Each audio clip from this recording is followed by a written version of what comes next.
সম্মানিত ভিউয়ার্স, কেমন আছেন সবাই? আশা করি আল্লাহর রহমতে ভালো আছেন, সুস্থ আছেন।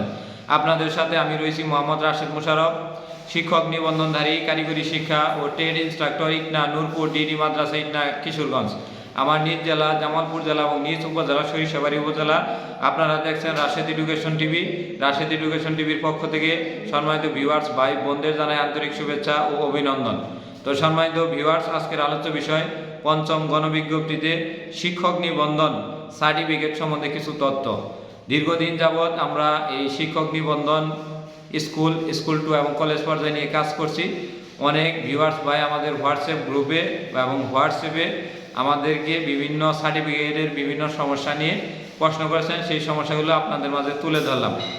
এক ভাই বলছেন আমার সার্টিফিকেটে secondary and higher secondary and মাদ্রাসা লেখা রয়েছে, তাহলে আমরা কোথায় আবেদন করব? আপনারা অবশ্যই মাউসিভুক্ত অর্থাৎ ডিএসএইসি ভুক্ত যে প্রতিষ্ঠানগুলো রয়েছে সেগুলোতে আবেদন করবেন এবং ডিএমইতে আবেদন করবেন, এর বাহিরে আবেদন করবেন না।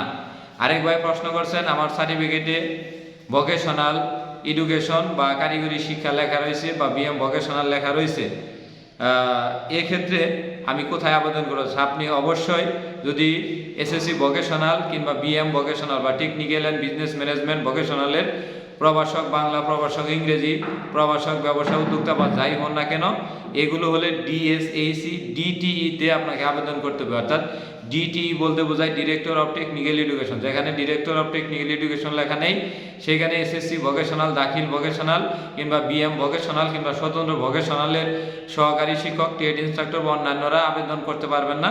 তবে সেসিভুক্ত যে প্রতিষ্ঠানগুলো রয়েছে ট্রেড ইনস্ট্রাক্টরের ক্ষেত্রে সেই বিষয়টা ভিন্ন, কারণ ট্রেড ইনস্ট্রাক্টরে ওখানে ট্রেড ইনস্ট্রাক্টর লেখাই থাকবে, সেক্ষেত্রে তাদের সমস্যা নেই। কিন্তু যারা সহকারী শিক্ষক বাংলা, সহকারী শিক্ষক ইংরেজি, সহকারী শিক্ষক গণিত রয়েছেন তাদের ক্ষেত্রে এই বিষয়টি দেখতে হবে।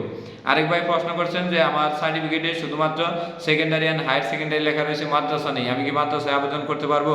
নতুন নিয়ম অনুযায়ী, পঞ্চম গণবিজ্ঞপ্তির নতুন নিয়ম অনুযায়ী আমরা যতটুকু তথ্য নিয়েছি সেটা হলো আপনার সার্টিফিকেটে যা লেখা রয়েছে ওর বাহিরে কোনো প্রতিষ্ঠানে আবেদন করতে পারবেন না। অর্থাৎ আপনি যদি সহকারী শিক্ষক বাংলা হিসেবে মাদ্রাসা লেখা না থাকে তাহলে আপনি মাদ্রাসায় আবেদন করতে পারবেন না, অর্থাৎ সেকেন্ডারি মাদ্রাসায় আবেদন করতে পারবেন না।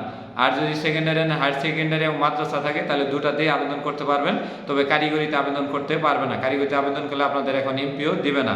তো বিষয়টি সবাই সাবধানতা অবলম্বন করবেন।